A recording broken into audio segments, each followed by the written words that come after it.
Bismillah Ar-Rahman Ar-Rahim. Assalamu alaikum wa rahmatullahi wa barakatuhu. Salma Raziyallah Anha reported Allah's Messenger Sallallahu Alaihi Wasallam as saying, if any Muslim who suffers some calamity says what Allah has commanded him, we belong to Allah and to him shall we return. O Allah, reward me for my affliction and give me something better than it is exchanged for it. Allah will give him something better than it in exchange.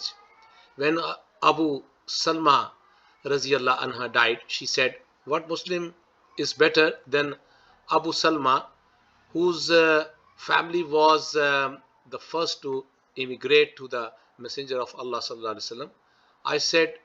I then said the words and Allah gave me God's Messenger Sallallahu Alaihi Wasallam in exchange. She said the Messenger of Allah Sallallahu Alaihi Wasallam sent Hatib bin Abu Balta to deliver me the message of marriage with him. I said to him, I have a daughter as my dependent and I am of jealous temperament. He, the Holy Prophet ﷺ, said, so far as her daughter is concerned, we would supplicate Allah, then He may free her of her responsibility. And I would also supplicate Allah to do away with her jealous temperament. Sahih Muslim, Hadith number 918. Assalamu alaikum wa rahmatullahi wa barakatuhu.